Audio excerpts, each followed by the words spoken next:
তোমরা দেখছো টার্গেট খাকি ডাব্লিউবি। তো তোমাদেরকে প্রথমে এই চ্যানেলে তোমাদেরকে স্বাগত জানাই।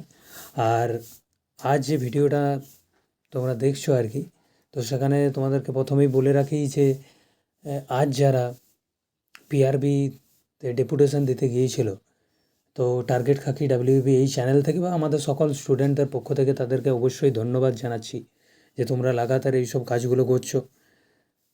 তো তোমাদেরকে একটাই কথা বলবো যে এখান থেকে যেটা উঠে এসেছে তো একটু খারাপ একদিকের থেকে, যেমন আবার যাদের প্রিপারেশনটা একটু গোলমাল হয়ে আছে তাদের জন্য একটু ভালো খবরও।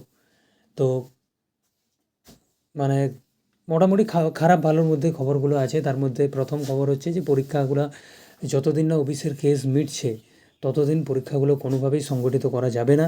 তবে যেই ওবিসির কেস মিটে যাবে তার পরেই কিন্তু প্রতিটি পরীক্ষা শিডিউল হয়ে যাবে।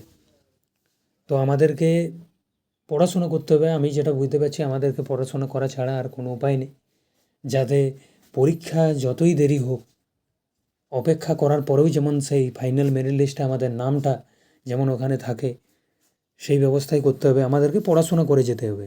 আর যে 26শে জুলাই যে আন্দোলনটি হয়েছিল, তো সেই আন্দোলনেরও কিছু সুফল পাওয়া গেছে। কারণ পিআরবি বোর্ডের চেয়ারম্যান তিনি নাকি বলেছেন যে আমরা দেখছি যে মানে যাতে কোশ্চেন কোনোভাবেই লিক না হয় তার ব্যবস্থা আমরা করবো।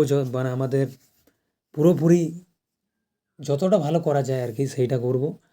আর আর সেরকম আপডেট বলতে ওইটুকুই। ওইখান থেকে আমাদেরকে একটাই শিক্ষা নিতে হবে যে পরীক্ষা কিন্তু যেই ওবিসি কেস মিটে যাবে সেই কিন্তু পরীক্ষাগুলো যেহেতু শিডিউল হয়ে যাবে, তাহলে যতটুকুই আমরা টাইম পাই না কেন আমাদের পড়াশুনো এক ফোঁটাও কম করা চলবে না।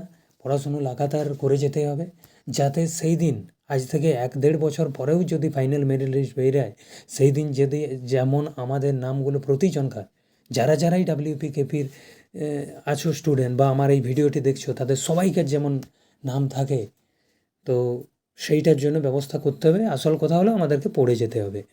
এই ছিল আজকের আপডেট। আর আর তোমরা অবশ্যই এই চ্যানেলটিকে সাবস্ক্রাইব করে রাখো।